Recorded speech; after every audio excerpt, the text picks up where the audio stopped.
a world of ruin, you must hunt for anything that might help. I'm Meek, and we need to find a Fern Flower. When else could it happen but today? And of course, at the most crucial moment. I thought the illness had eased for a while, but no. My hand hurts unbearably, like thousands of needles tearing it from the inside. Well, that's not too far from the truth. I need to take a pill. It will dull the pain for a while. The intoxication level has long exceeded the norm. I'm running out of time.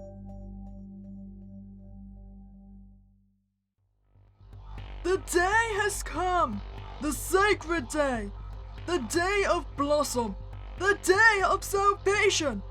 Sing your songs, honor the heroes! Their path will be thorny, yet their goal noble, to bring salvation to our homes, to bring the Fern Flower! The druid's voice rang out deep and majestic, as if myriads of voices emerged into one otherworldly hum. Each word seemed to sink into me, making my heart pound faster and my head spin. Perhaps it was all just the festival atmosphere, with its monotonous songs and the dancing around the ritual fire. And the druid's voice, distorted by the sound relay, made everything feel unreal. People, hand in hand, moved into another round of dancing. Someone tossed more brushwood onto the fire. A sharp wave of pain split through my arm to my shoulder. I nearly blacked out, but managed to stay on my feet. Hey, are you okay? I'm fine. I see. I feel a bit sick too, from all this smoke.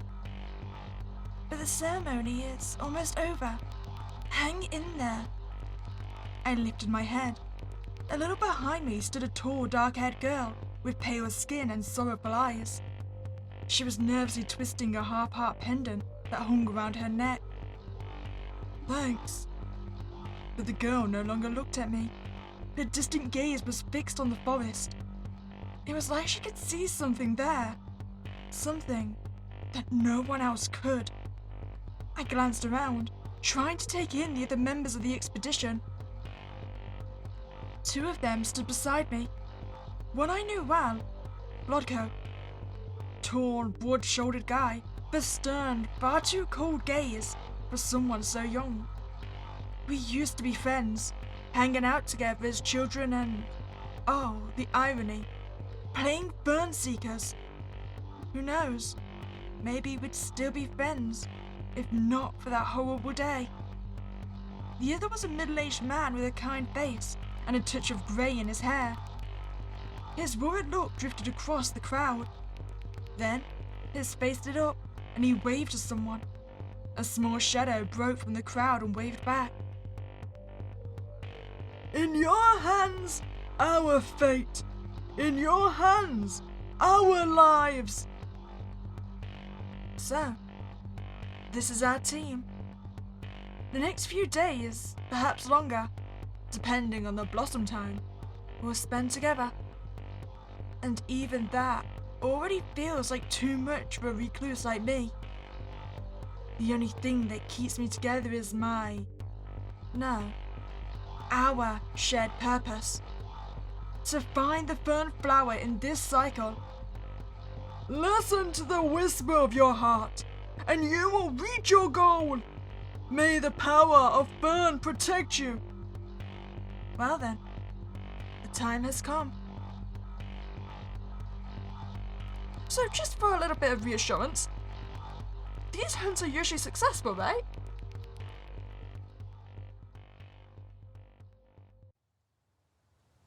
Well, team, here we are, in the forest. We gazed in awe at the massive trees looming over our path. Twisted vines clung to the branches like snakes. The grey-haired man flinched his hand nervously accidentally brushing against one of them. Creepy, isn't it? Catching my glance, he spoke. By the way, I'm Petro. We never really got a chance to talk during the lot drawing and the ceremony. So, who are you? I don't recall seeing you in the village. He just hides from people. Vlodko said it without even looking my way. I live in an old hut near the forest and rarely come to the settlement. The hut where the herbalist used to live. So you're... Marichka broke off mid-sentence, shot a dark glance at Vlodko, then back at me.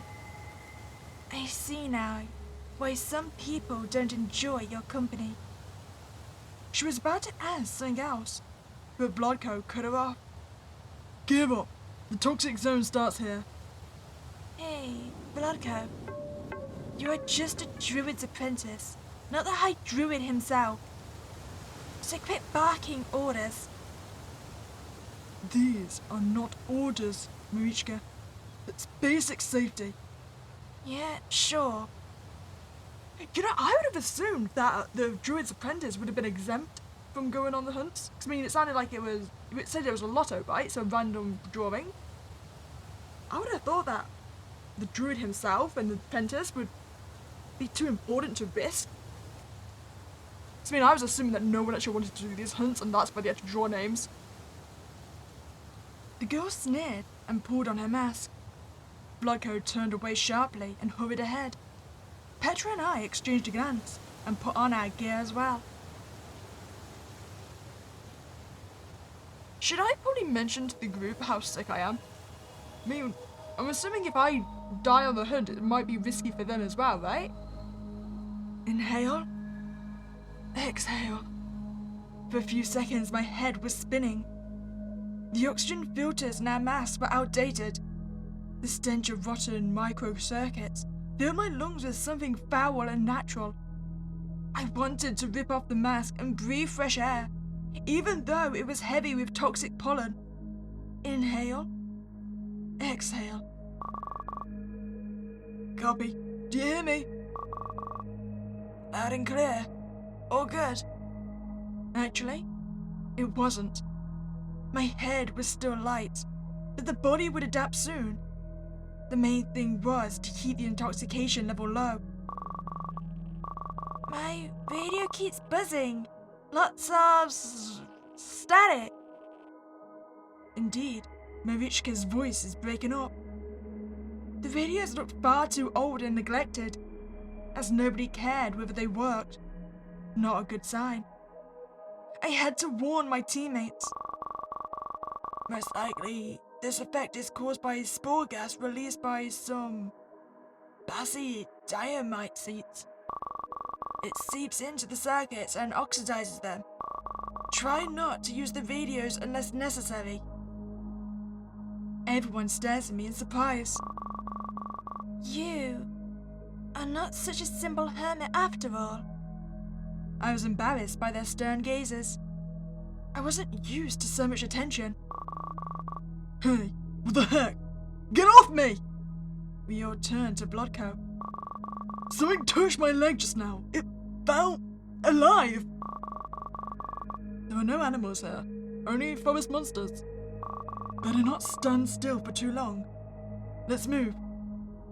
Petro turned sharply and took the lead down the path. We hurried after him. I glanced at the intoxication level, still within normal range. But I didn't want to stay here long. Not because of forest monsters or religious fairy tales. The real threat was the heavy pollen. It could trigger anything, from nausea to hallucinations. I see the sign, the ribbon. We're on the right path. You know, if the pollen could trigger hallucinations, it's probably dangerous to be traveling around in packs, right? I mean, it could make us see our teammates as monsters and attack them. I mean, I understand why you need to go in groups because if there's forest monsters. Safety in numbers. But like I said, it could just increase the chance of getting attacked by your own teammates. Yeah, as the Hydra had said, For everyone pure of heart and soul, the sacred ribbons show the true way. Did the druid also tell you where that true way led the last expedition? Or are you going to stay silent like your daddy? You know I couldn't do anything. Do you think I don't blame myself every damn day? Couldn't. I didn't want to. We should have gone after that team, but instead we're chasing a damn Fern. Hey, Meeka, don't forget this flower is our salvation. Salvation? If there's even anyone left to save. Okay, so that answers my earlier question. No, these hunts aren't always successful.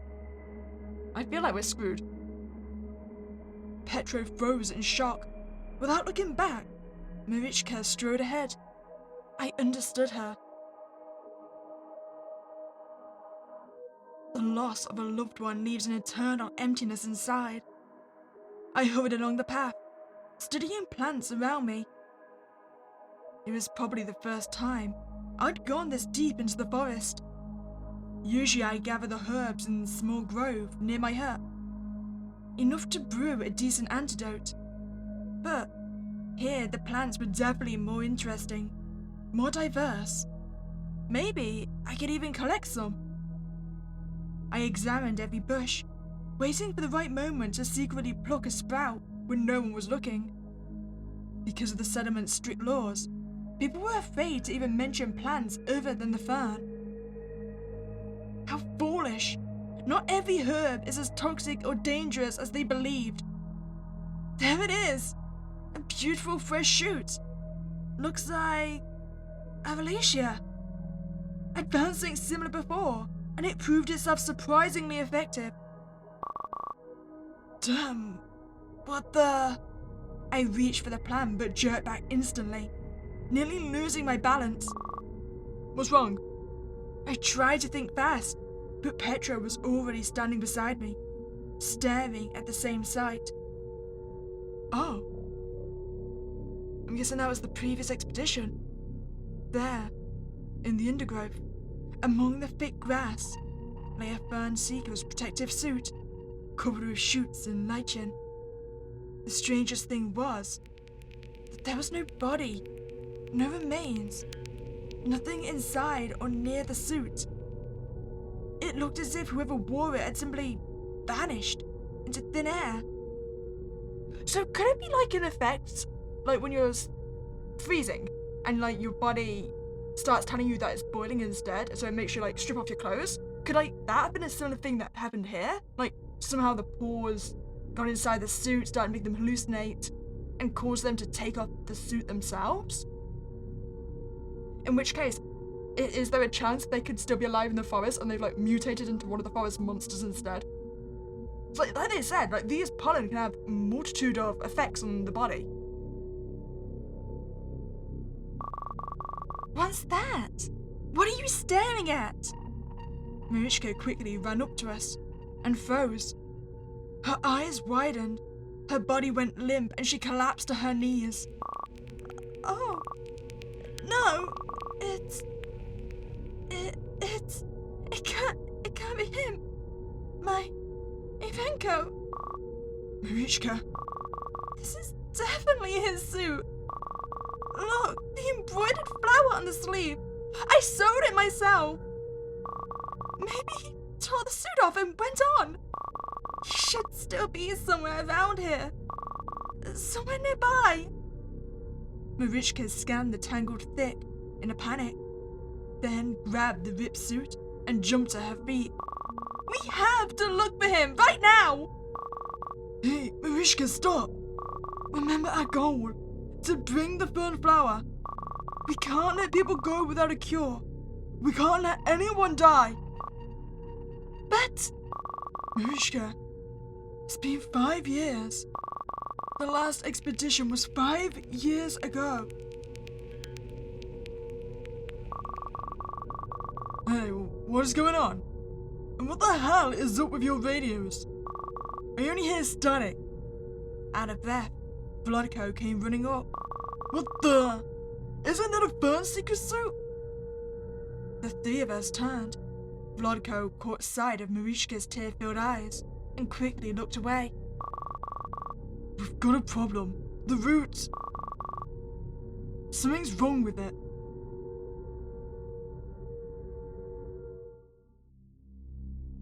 Well, that's a problem.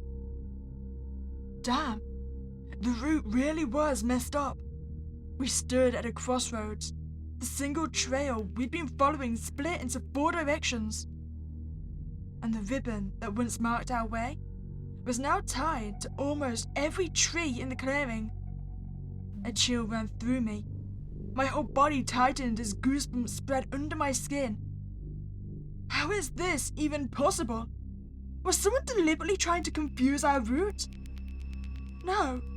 I had to push away paranoia thoughts and think rationally. My hand twitched. The pain, dulled by pills for a while, was slowly coming back. Divide. I think we should split up.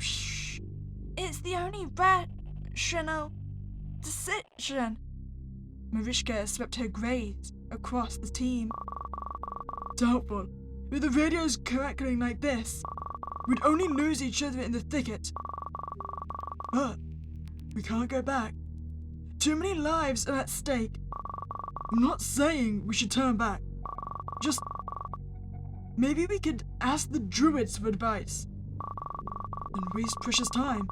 The blossom period is too short. We risk losing the flower completely.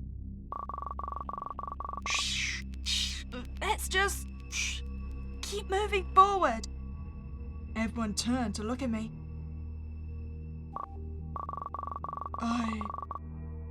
I also think we should split up. Maybe we'll find another sign.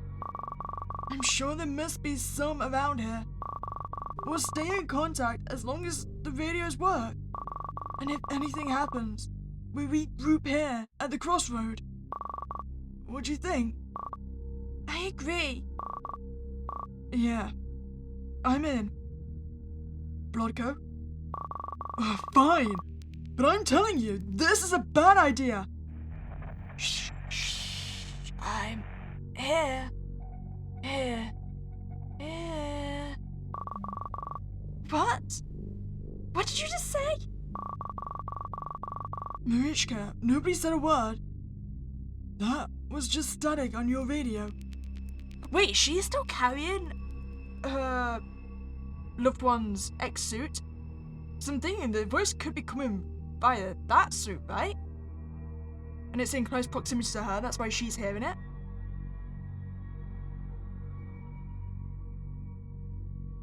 Also, I've got 2 theories about the ribbons. One, either I was right and taking off the suit didn't kill him and he's mutated into a forest monster, and for some reason he's decided to put up ribbons now to probably, I don't know, confuse them. He was hallucinating, whatever his reason was, but then he would have put the ribbons up. Or it goes back to the druid's original theory, right? Where only the true of heart can find the ribbon. So we have to all split up and only one of us can choose the right path.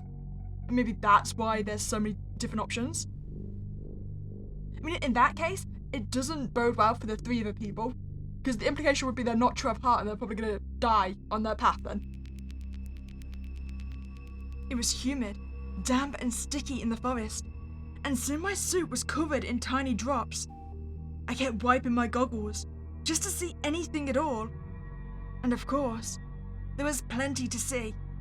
As far as my sight could reach, it was all twisted in overgrown thickets.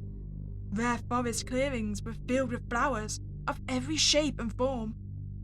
And the tall tree trunks were dotted with thousands of iridescent fungi specimens. Wow. Quite a field. No, forest. For research, I chuckled to myself. Shh, leave. Eve. Okay, so my theory was wrong. The voice was not coming from the suit if it's attached to us. I still think it might be from the guy that wore the suit. The radio hissed, but it wasn't clear who was speaking. Looks like the damn gear was finally breaking down. Perhaps we really would have to head back soon. Who's there? Copy? Bad connection. Repeat. Shh. Leave. Let Go. Oh, come on. No jokes now. The signal is bad enough already. What are you talking about? The only joke I see is someone flashing their light all the time. My flashlight is fine. Mine as well. Mariska, copy. Are you okay? Answer. Shh. I found him. What? Mariska, copy. Did you find something? The root? Oh. I'm guessing that means Mariska's dead. Damn. She doesn't answer. That's bad. Do you know what I was just thinking? I mean, I'm assuming every expedition is in groups, right? So we only know what happened to one member of the group 5 years ago. There's still potentially like 2 to 3 or maybe more members that we have no idea about. So they could now also be still in the forest. I wiped my goggles and looked around, straining my sight into the thick forest. There! I caught a faint flashlight in the distance. I observed the blinking light southwest of me. Do you see it? Copy. Let's move. It doesn't look too far. Are you sure that's a good idea? What if it's a trap? Some evil spirit tricks? Come on, Vlodko. We are all here to save our people. And Mariska is one of them. Let's go. Maybe we'd spread too far apart and the signal couldn't reach anymore. I tried to shake off my anxious thoughts while pushing through the tangled undergrowth. There are no evil spirits after all. It's just the forest. Just a forest full of toxic, strange, and dangerous plants.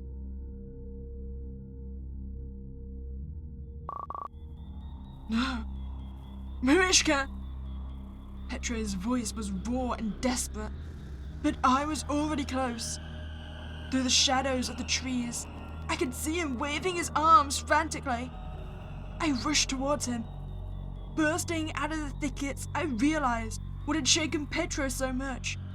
In the middle of the clearing, choked with thorny shrubs, stood Mariska. Her protective mask lay discarded on the grass. Her black tar-like hair spilled down her shoulders. And the strangest thing was, she was smiling. Her face glowed with joy. Mariska, what are you doing? It's dangerous, put the mask on! Petra was shouting, thrashing helplessly in the thorny branches that held him back. Another minute, and his protective suit would be ripped to shreds. Hold on, Petra. Just stay still for a second. Mariska! She would die like this, Mariska! Mariska neither saw nor heard us. She only smiled, closed her eyes, and took a step toward the giant tree that towered over the clearing. For a moment, I thought I saw someone's face among the moss-covered branches. At last, I found you. Love. Her faint voice was fading, yet we understood her words. Suddenly, the tree shuddered. Its branches quivered, then slithered like snakes towards Mariska. One more step, and her body was swallowed by a writhing cocoon. And it was over. No branches, no snakes, no Mariska. Just a tree standing silent, as if nothing had happened. Finally, I pulled Petra free from the prickly grip of the thicket. We both rushed into the clearing. Petra dropped to his knees where Mariska had stood only a moment ago. He picked up her protective mask, still lying in the grass. His shoulders shook silently. Mariska, I was supposed to take care of her.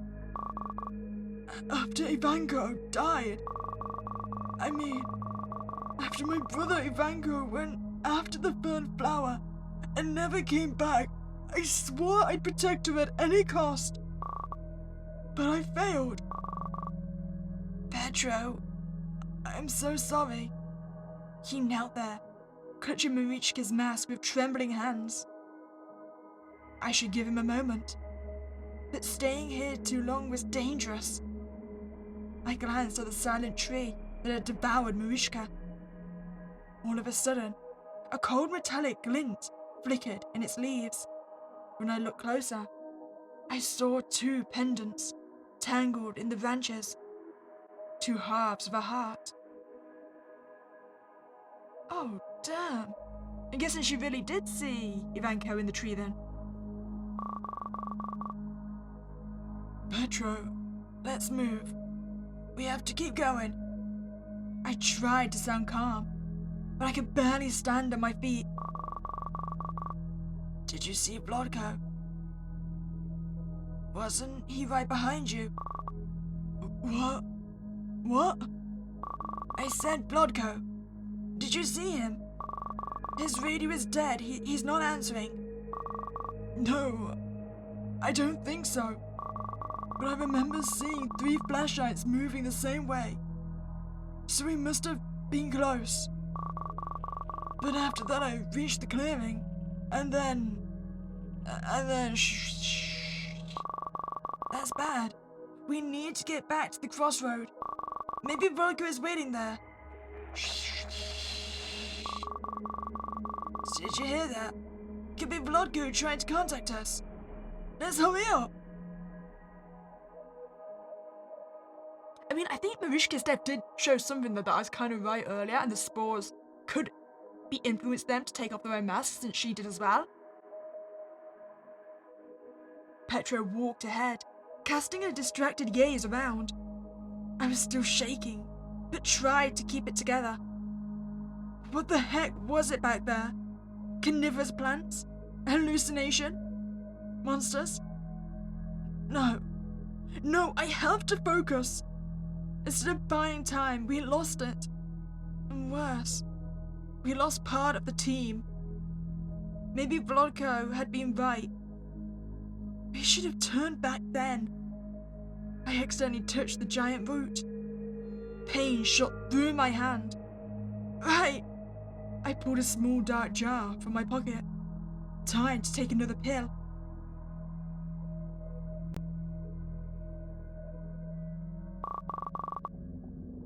What's wrong with this forest?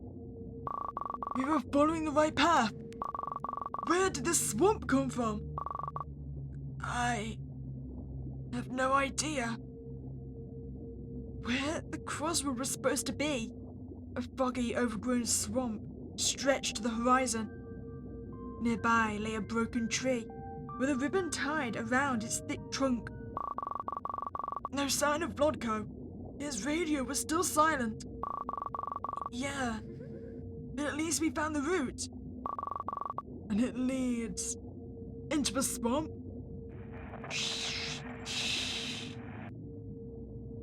Looks like Petro's radio was starting to malfunction. Dark, damp mud squelched underfoot. My suit was completely soaked, and with every step water crept inside. Water lilies and algae clung to my clothes so much that I looked like a forest monster myself. The water was thick, like jelly, and every step took a huge effort. Petro was walking far ahead, pushing apart the swampy thicket. He looked incredibly stalwart and focused.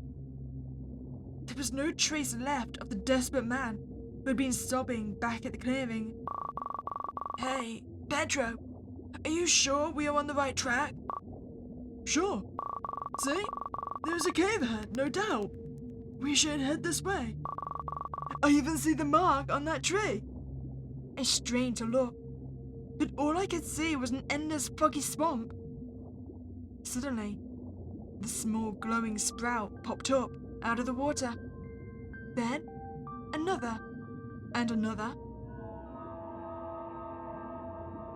The whole swamp began to glitter, and cold flickering lights.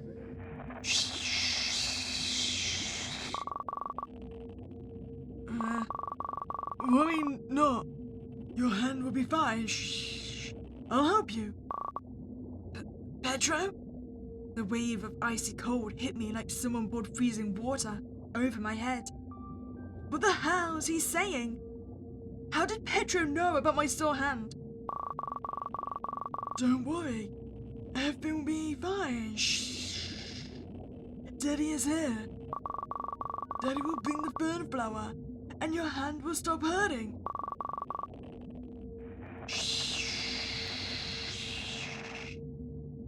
You know, I get the feeling Pedro is not leaving the swamp. I froze. No, not again! Pedro rushed towards one of the glowing flowers. As gently as if it were a child, he tried to hold the plant, but it almost slipped out of his hands. Pedro hugged it tighter. Daddy's here. At his touch, the light of the flower flared brightly and faded almost immediately. No, my daughter! Pedro clutched the faded flower desperately. One by one, the shining plants around us began to dim. Meanwhile, the water started to seethe and swirl. I could barely keep my balance. Pedro, drop the flower and come back! It's not your child! I'm coming to you! You can't be Pedro! Silence. I had to bring him to his senses. Looks like vegetation here was far more aggressive than I expected. Pedro's figure was barely visible in the swamp mist. I hurried forward as fast as the seething water let me. Suddenly, something brushed against my leg. Fish? Amphibians? No, nothing like that could live here. And then, I saw it. From the swirling water emerged claw-like hands, draped in algae. They reached for Pedro. Without hesitation, I grabbed the first branch I could find and swung it to drive these creatures away. But something seized my leg and dragged me underwater. The last thing I saw was Pedro thrashing among the faded flowers before vanishing into the depths. No!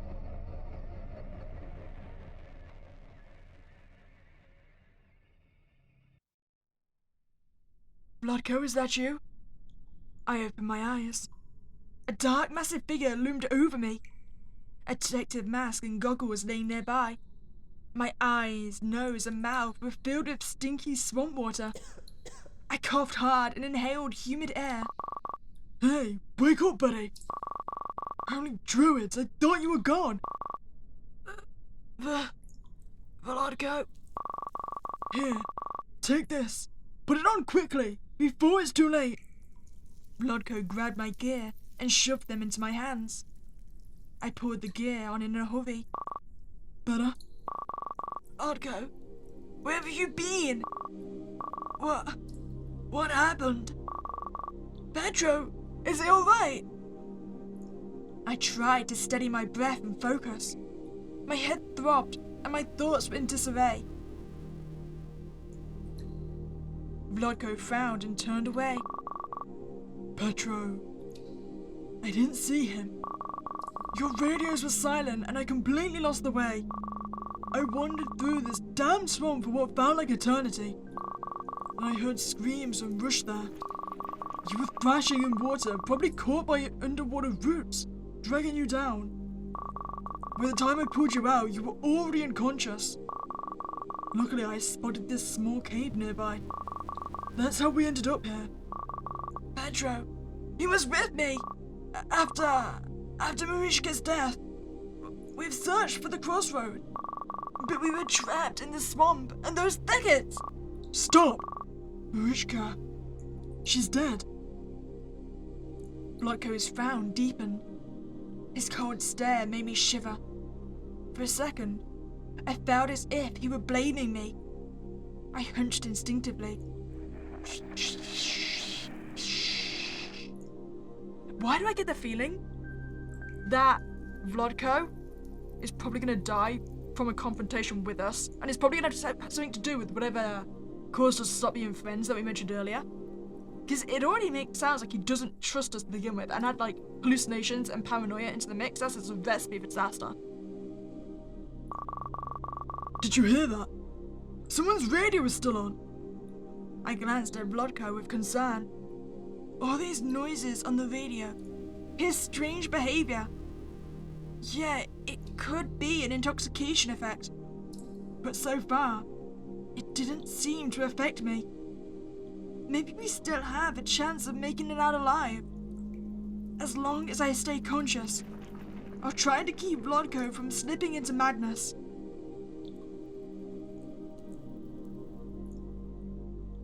I made an effort to stand up, accidentally leaning on my sore hand and nearly howled in pain.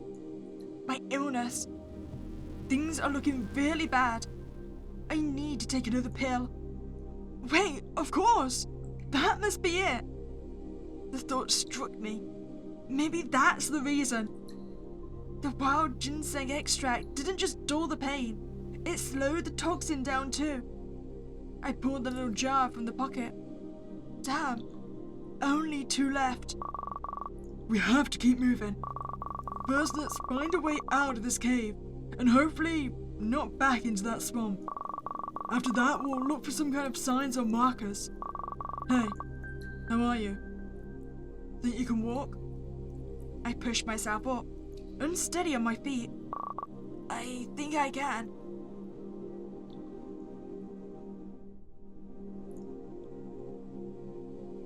Vlodko was walking ahead. There was hesitation in his steps, the feeling of doubt and confusion. Sometimes he was marching forward with resolve, then freezing, staring into the dark depths of the cave. I'd never seen him like this before. Usually, he was confident, and maybe even a bit arrogant, always looking strong and determined. But not now. The cave air was cold and damp. My soaked suit clung to my skin and it chilled me to the bone. I needed to warm up, but there was nowhere to hide from the cold. The cavern was huge, more like a graveyard of petrified trees than a dungeon. Every step echoed like 1,000 voices. Every rustle marked our presence. Our shadow fell on the stone walls, turning into strange, terrifying shapes. Thousands of fungi covered everything with a thin glowing lace. Perhaps the level of toxin was off the charts. Without our masks, we wouldn't last for more than 5 minutes.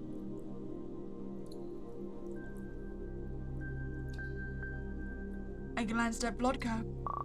Hey, Vlodko. You okay? If you feel dizzy or have a headache, well, I know you don't like this stuff, but I have medicine. It could help against intoxication. Vlodko suddenly stopped.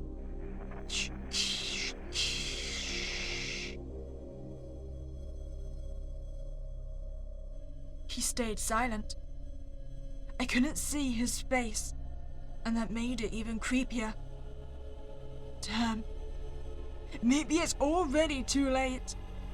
Slowly, I stepped closer to Vlodko. Suddenly, he turned around with unnatural bending moves. Vlodko!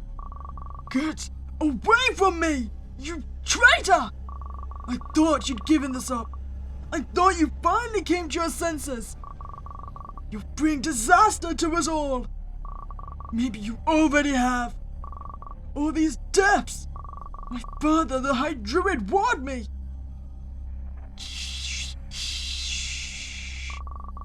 You were never to be trusted.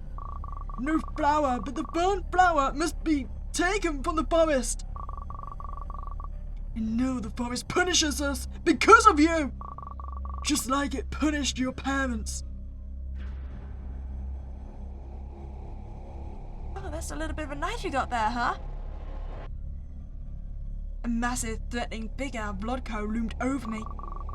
You wanted to find the Fern Flower only for yourself, didn't you? You don't care about anyone else.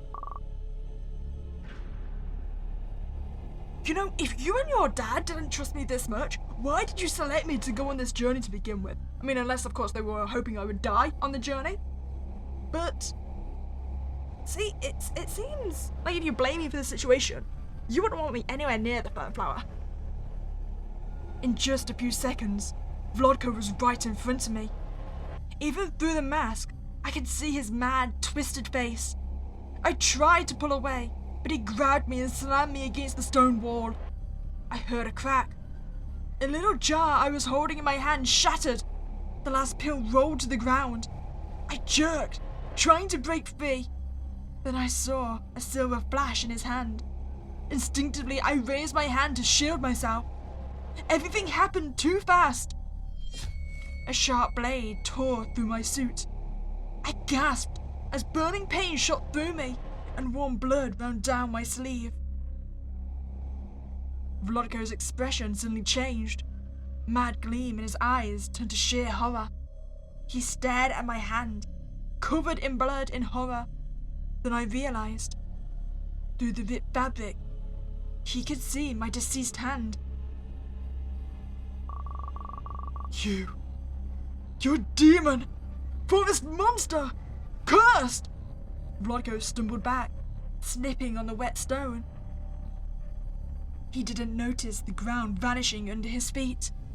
For a moment, he hung in the air, helplessly flailing arms. Our eyes met, and in his, I saw despair.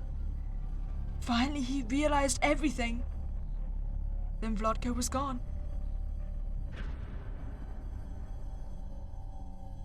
The dark depth of the abyss swallowed him whole.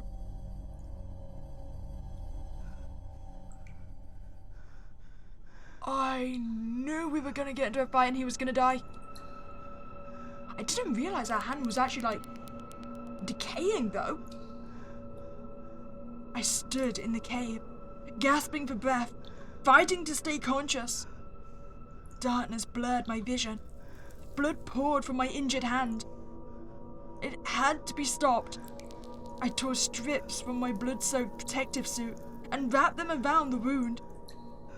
It slowed the bleeding, at least a little. I closed my eyes.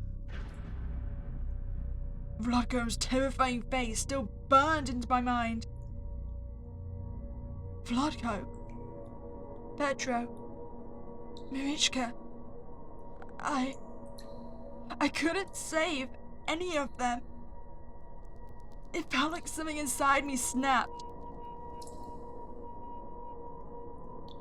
I have to get out. Is it getting darker? My head was spinning. It seemed the cave walls were squeezing the space out. I have to move. Find an exit. But where?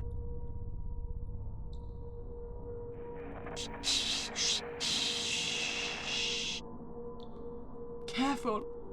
Move carefully. There is danger everywhere.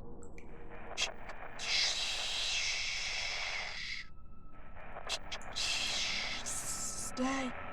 Everyone's staying. What is this? Toxic fever? Hallucination from pollen?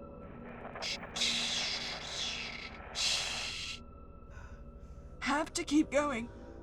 I can't stop. But why is it so hard to breathe? You left everyone behind. It's your fear. It's your sin.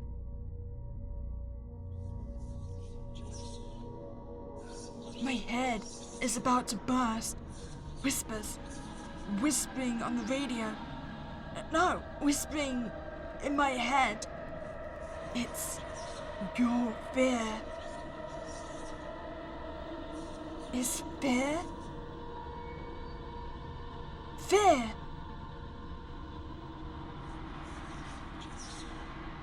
I can't take it. I should take off the mask. I can't. It hurts. I'm falling.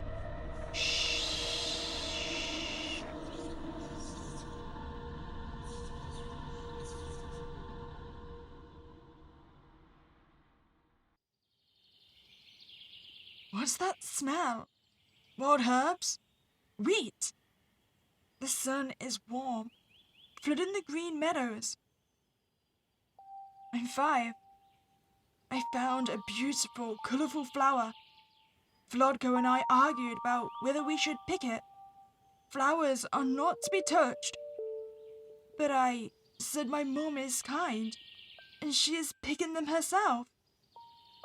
And I was sure she had never seen one as pretty as this. Vlodko lowered his head. He never liked breaking rules. I'm already at the doorstep of my home. Inside, it smells of spicy pastry. But there's something else.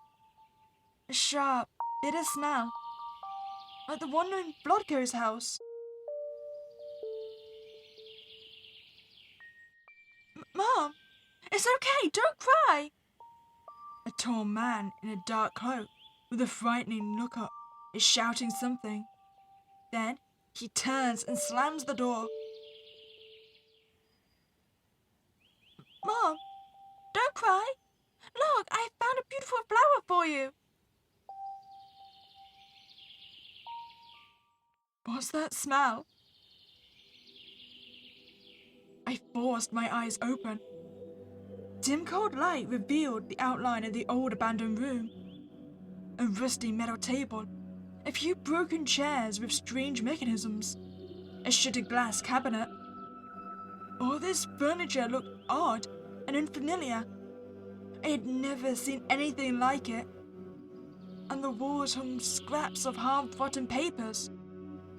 Everything was covered in thick greenery, but not the kind you can see in the forest. No glowing spores, no poison shoots, no toxic pollen.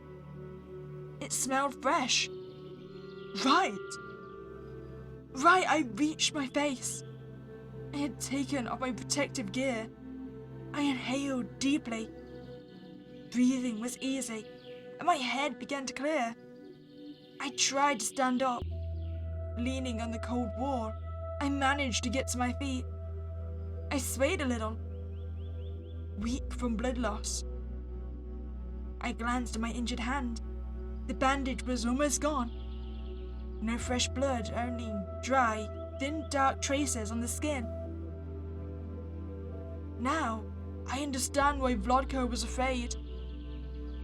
Anyone would react the same way they saw my cursed hand. Oh, okay, so it's not necessarily decaying. It's sprouting. Oh, damn. It looked more like a twisted root, covered with forest growths than a human arm. Pale green sprouts broke through the darkened skin, and thin vines wrapped it in a white lace of tiny flowers. It was almost beautiful in a way. But most people would disagree. Such a mutation meant one thing: the forest plague. I moved my hand. There was no pain. Strange, considering the recent wound. I looked closer. Damn! The wound was gone, and the cut from Vlodko's knife had been overgrown with green shoots. A few young stalks had stitched the skin together. I was stunned. Maybe we were wrong about the nature of this disease. In this place, I looked around. The greenery shimmered in the flickering cold light. But something felt off. Light? What time was it? Should it still be night? Rays broke through the wall, covered with twisted vines. I stepped forward and pulled them aside. What was outside? It looked like a glowing plant in the clearing. Is it the fern flower?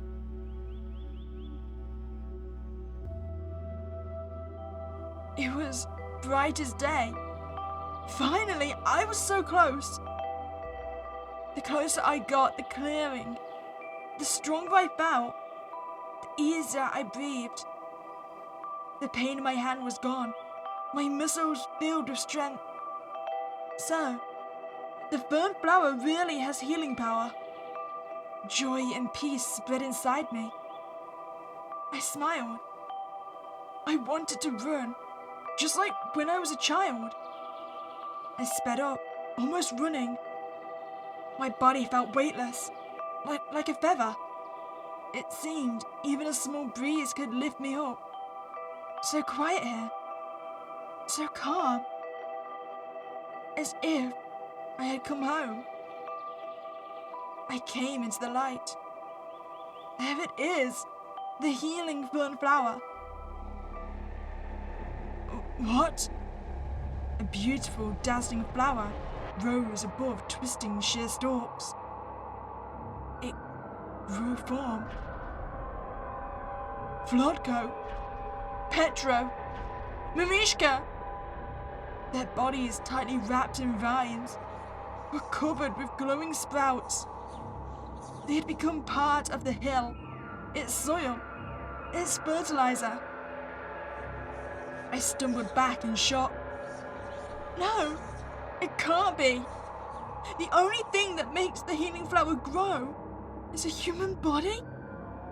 That's the price we pay for salvation. Life for life? I stood, staring at this horrifying yet wonderful gift. Did the Druids know this terrible truth and hide it? Or maybe they never realized where they were sending us. But now, I had to decide what to do next. You see, I'd assume that the Druids wouldn't know, simply because Vlodko got sent.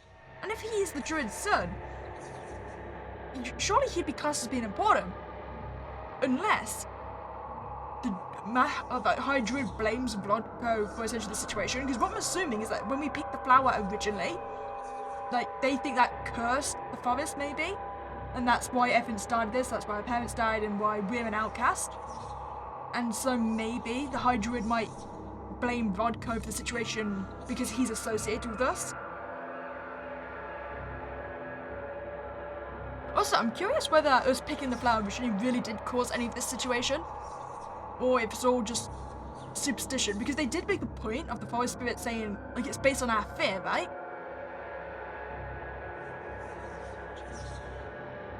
I get the feeling though, if we pick the flower and tell the truth, we're gonna get killed and probably not believed because we're an outcast. We can pick the flower and keep a secret, we'll be a hero, or we can just stay and study the flower. You know what? Screw that village, I'm gonna stay and study the flower. I don't trust the druids. I could just stay here, study the fern flower, find a way to grow it without human sacrifices. I stepped closer and plucked the flower. It still shone brightly as I hid it inside my pocket.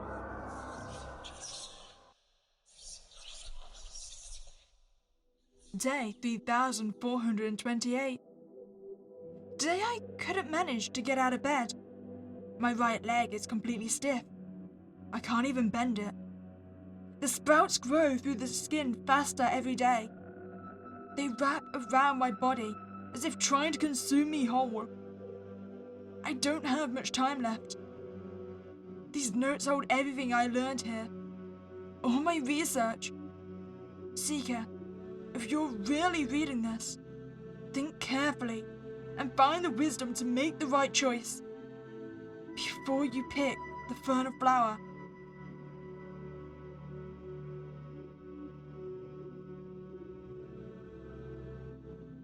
You achieved the ending.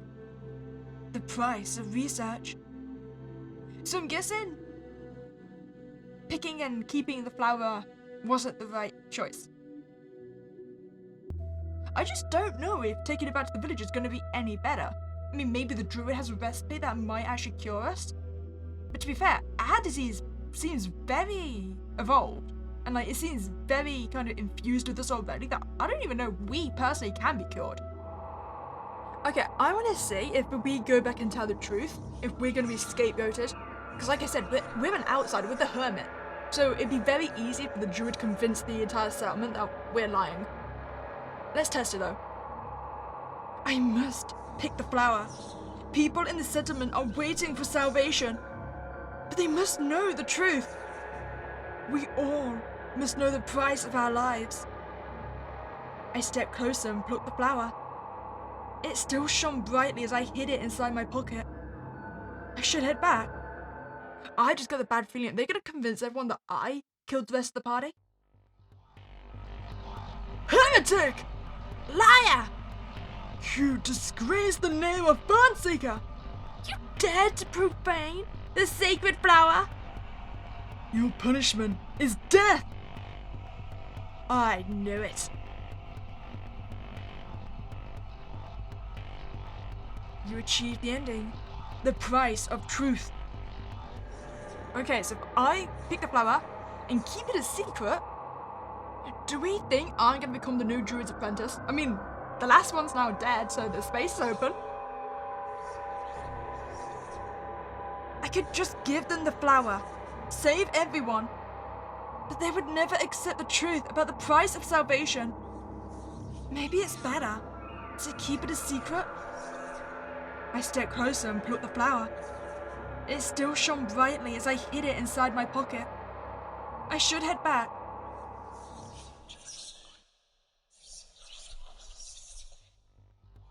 At last, I reached the settlement. Joyful songs rang out. The feast went on. The flower was found. The people were saved. I walked my head low. A little girl ran to me. She was asking about her father, but I couldn't say a word. I came to the ritual fire and silently gave the fern flower to the druid. I couldn't bear to look into his eyes. They were just like blood coals. People kept dancing around the fire. Couples were exchanging tender glances. But then, life went on. Without looking back, I walked away, carrying a terrible secret. One that no one should ever know.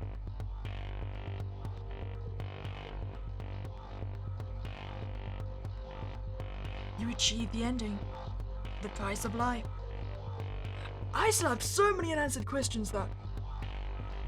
I mean, to start off, like, I know we said the flower's the salvation, right? So is it like a one-time fix? Like, now they're not gonna suffer from the pollen anymore? I mean, I suppose, could they still pass it to children? So again, we're gonna need to get a new flower later on. And also, the question about the forest, like, was all of this instigated by us picking the flower originally? I'm assuming so, since we got the flashback scene, and like, we fell out with Blodco. Then again, that could have just been because we broke a rule by picking the flower, which we already said that Blodco didn't like breaking the rules. I mean, personally, because I'm in love with monsters and all that kind of thing, I like to think that the forest generally is cursed and there's monsters inside it, and it is essentially sentient, right? And it's causing all of these apparitions and hallucinations and the vines to come out and attack you. I mean, you could arguably put everything up to hallucinations.